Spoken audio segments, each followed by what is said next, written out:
nimba bitamugoye atuzanira umushyitsi hano. Let me have a diamond.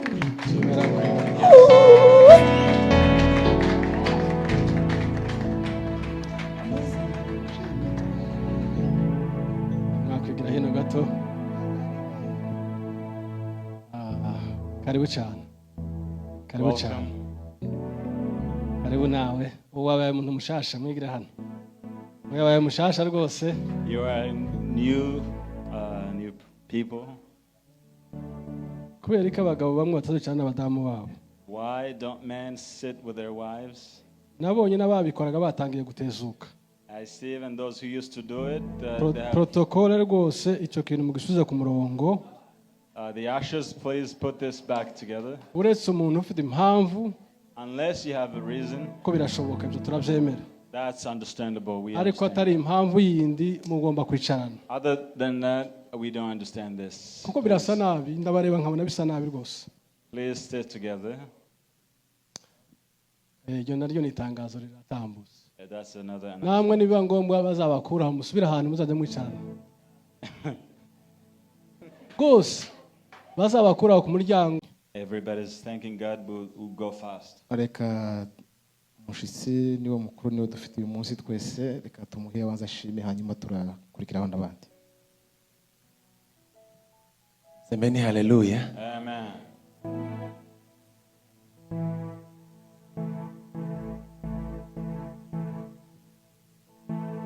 Kuzamura Imana ibiganza tukayishima basi. Semeni amen. Amen. None mureke tubizamure.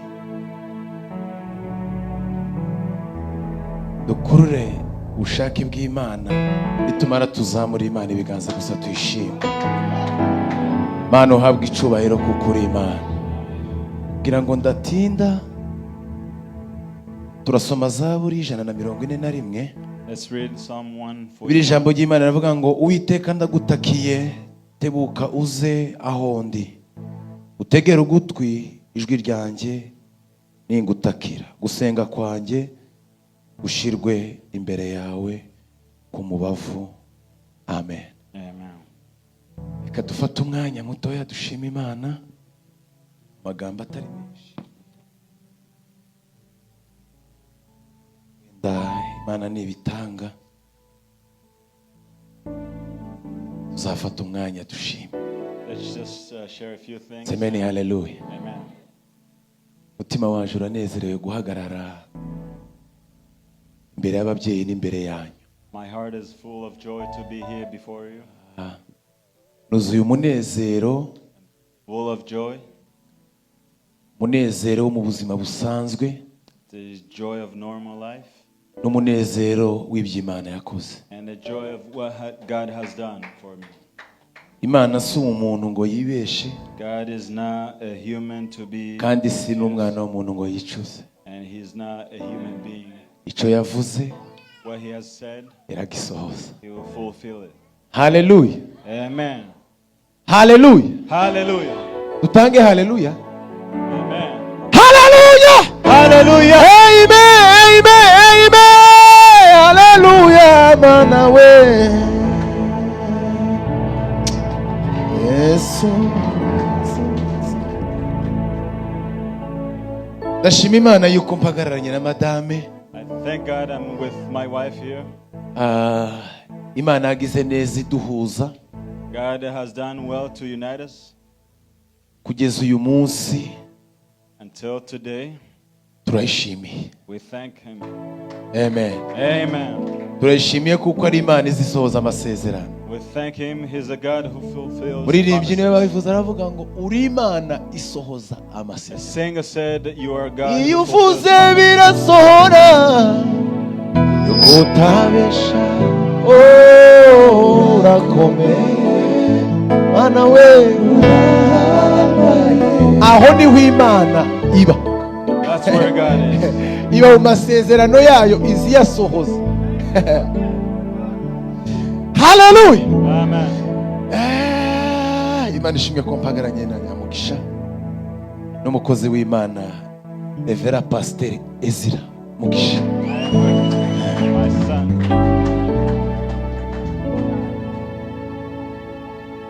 Imana ntiyaduhaye umwana mwiza se? God has given us a Ariko good se child. murabona se ububi bwoturuka he? Nimurebe iburyo n'ibumoso murebe ukuntu Imana igira neza. We have beauty from Imana all ishimye cyane. left and right. Ezra turamushimiye kuko nuko sha uvugiriza Imana impundu uko ushoboye. Amen. Nuko Ezra turamushimiye cyane kuko Imana yamuduhaye. We thank God for Nimba hari Ezra. ikintu mu buzima cyanyeganyeje umutima wanje, ni igihe mama we yaragiye kubyara. One thing that shook my heart, it was Abantu when bagomba she was gusenga getting cyane. ready to Buriya umwana give kuvuka birth. atari kumwe na se ni ikizame cy'Imana, niyo yonyine yogikora ikagitsinda. Only God can do this. Jewe amaraso yanje ari connecte ku bana. My blood is Gira connected to my imbabazi, children. narahwereye I kubera gukunda abana. love Kandi kids. singo abana bose apana ngo wanje uwongezeho nuko Every banumva child. ameze neza I love cyane. every child. Ikindi ndatinze ndashimira umuryango wanje ariwo mpagararanye naho. I thank my family. Ndashimira muzehe, I thank my parent. mu by'ukuri Yeah. jewe nakuze nta babyeyi mfite nka papa, I grew up without a dad. mfite mama, ariko umubyeyi buriya mukuru Bibiliya yise ko ari we mutwe, ntawe nigeze mbana nawe. A dad who is a Ariko head of nabanye the na house. mukecuru I grew up with my mom. kugeza ubwo Imana yari yarateguye yuko nzovuka mu muryango ufite ababyeyi buzuye. And to the point where God Semeni put me haleluya. in this family. Nashatse mu muryango mwiza. I married into a good family. Amen. Amen. Ni umuryango mwiza It's a good family. w'abakristu It's a good family of Christians. barangiza hakabamwo indangagaciro. And I have good values. Ni umuryango ufite indangagaciro nziza. They have good values. Narasenze nkiri umusore ndavuga ngo Mana sinzoshaka mu muryango ufitemo umwana udafite se. Sengera imiryango itatu, sengera uyu nashatsemo, I prayed. sengera abasinzira, I prayed for. sengera n'abasama. Iyo niyo miryango nari naranditse muri agenda ko nzashakamo. Uyu mpagazemo niyo yombi. Those three families. Hanyuma Imana ingirira neza iranumva. God. Iyo Mana ndayishimiye. Amen. Soza As I conclude, ndashimira itorero naturutsemo I ya thank Foursquare. my church where I came. Ndashimira Bishop cyane. I thank Bishop. Nageze i Kigali mvuye i Bukavu. I Ishimiye got kubona to- Revera wanje hano. Revera mushaka kuhaguruke dukomere Imana amashyi ku bwawe. Ni ukuri uyu ni umubyeyi wanje kabisa This is my parent. rwose, kandi ni umukristo. Amen. Amen. Amen. Akunda Imana. He loves God. Amen. Amen. Ndamuzi cyane know cyane him very cyane, well. twarabanye imyaka myinshi. We live together. Revera for many ndishimye years. kukubona. I am very pleased Imana to ihabwe see you, icubahiro Reverend. ko duhuriye hano. Glory to God that we're here. Narivuze ngo nshimiye Bishop wanje Dr. Fidel Masengo. I thank Bishop. Nageze i Kigali mu by'ukuri When I got to mvuye i Kigali, Bukavu ku ishuri, Imana ingirira neza, and God was aranyakira. good. He received me. aranyakira, He received me. ampeza umwanya ndakora. He gave me a Buriya ni place byiza to ko umuntu serve God. agira impano yarangiza ababyeyi bakayirera. And Rero he turabashimiye cyane. parented me. Ndashimira Revera hano w'itorero, I mu by'ukuri Imana imuha umugisha mwinshi. thank God. Twagiye for him. tubona uburyo mwagiye mudusengera mu buryo butandukanye. We saw how you prayed for us. Mu by'ukuri turabashimiye We thank you. abadusengeye mu byumba, Those who prayed for us. abadusengeye ku mugaragaro nka kuri live. Those who prayed publicly. Turabashimiye mwese, Imana yo mu ijuru ibahe umugisha. Thank you so much. Rero tudatinze without taking long.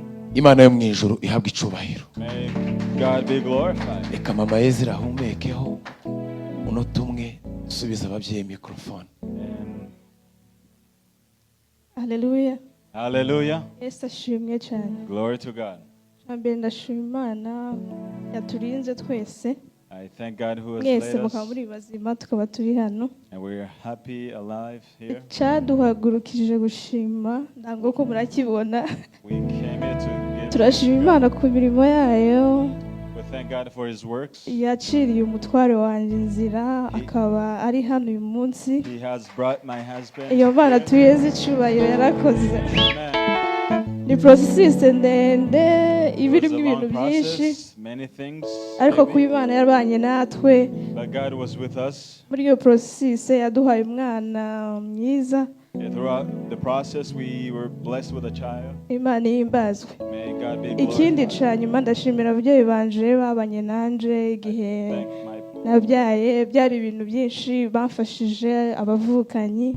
I thank my parents, siblings who have been with me in when I gave birth. Ndashima Imana kandi nabo ndabashimiye bivuye ku mutima. I give thanks so much. Ndashimira n'urusengero, ndashimira pasiteri, abantu bose baje kuri airport gutega Papa Ezra. I thank you all who came to the airport to welcome Imana Papa ibahe Ezra. umugisha mwese murakoze. May God bless you so much.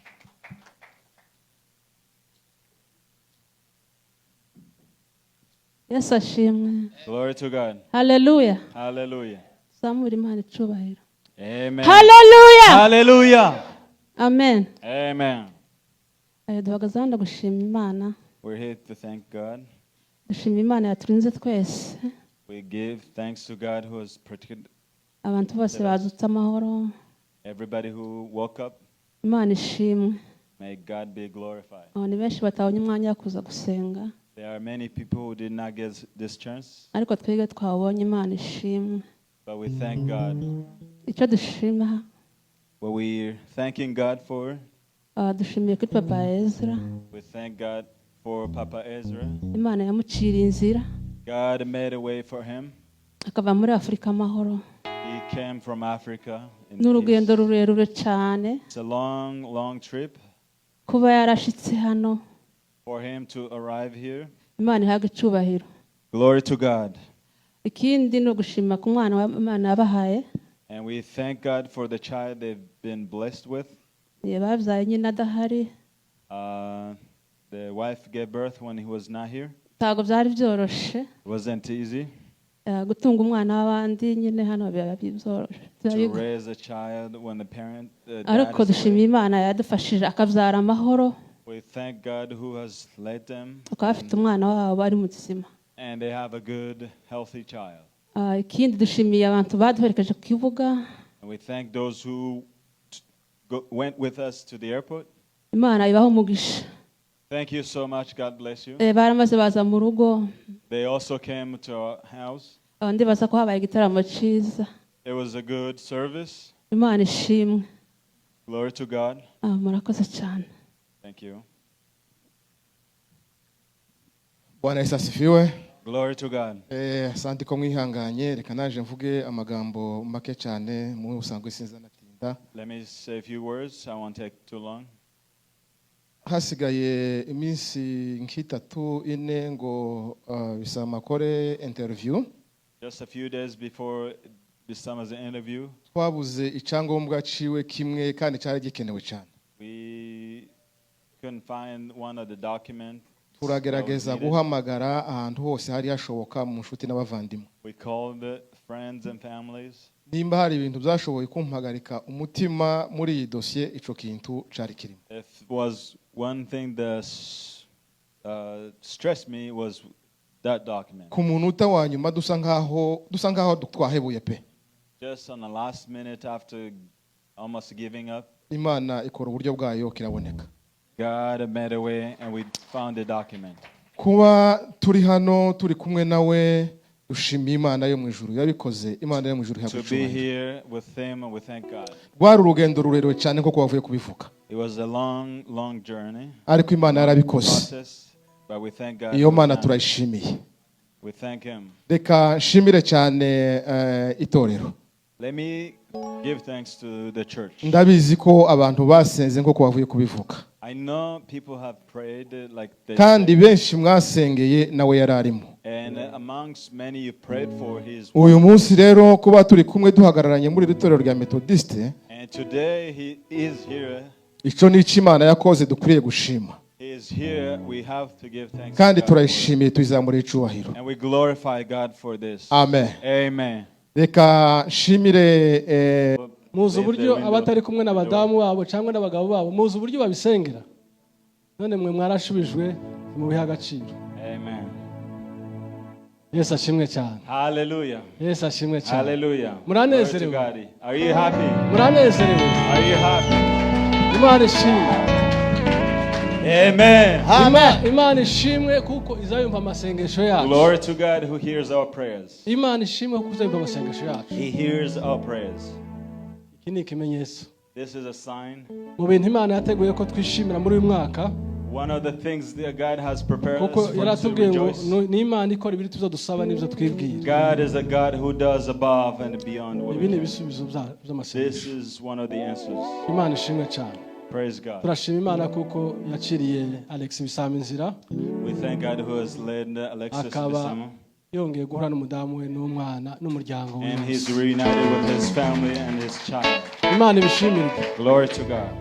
Turagukunda. We love you Guhera ku mutwe ukamanuka ukageza ku from your birenge. head down. Kandi tugukundana n'umuryango wawe. And we love with including your family.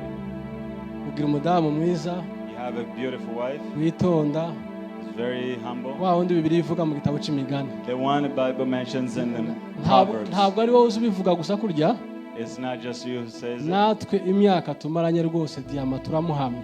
We can testify. Nta n'inkuru mbi turumva n'umunsi umwe. We have not heard any bad news about them. Rero umugisha uruzuye. The blessing is full. Imana ibishimirwe. Thank God for it. Bari tugukunda tukurebera kuri YouTube, We loved you on social medias. ariko mu izina ry'itorero ryose mwumve ko mumukozeho. But in the name of the church, you have touched him. Yesu ashimwe cyane. Amen. Tubikurebera mu ndorerwamo gusa, It's not just looking nka into kurya Ben the, na Chance baririmbye ngo YouTube. bageze barebera mu ndorerwamo. like Madirisha. stand a chance used to. Oya, natwe Imana yatugiriye neza. We are touching. Ubu tworirimba zaburi talking to yacu. you. We're singing our song. Karibu cyane. Praise Imana iguhe God. umugisha. Amen. Izaguhere muri iki gihugu May you be blessed n'umuryango wawe. and your family. Ariko cyane But most of all, n'umuhamagara Imana yaguhamagara. your calling. Ico nico gikuru kuruta ibindi. That's the most important thing. Kandi ugikomeze. Please keep it. Wabonye ko hano hari Imana. You see that here's God. We Haba have Imana God. muri iki gihugu There is a God in this country. kuruta uko wabitekerezaga. More than you've Ushira thought ubwoba, about. ushira impumu, Please do not be abakubeshaga ngo afraid. muri Amerika ni uku nuku ntako. Those who lie to you about Abo ni America, abagize intege nke ku giti cyabo. those who are weak Ariko in abakomeje their own urugendo. ways. Hano hari Imana. But here there's a God. There's a God here. Rero winjire muri iki gihugu n'umugisha. Please enter this country with Turakwakiriye. blessings. We welcome you. Turakwishimiye We are happy for you hamwe n'umuryango wa Imana ibamugisha. and your family. Urashobora gusubira mu myanya. Please go back in your seats. Imana ishimwe.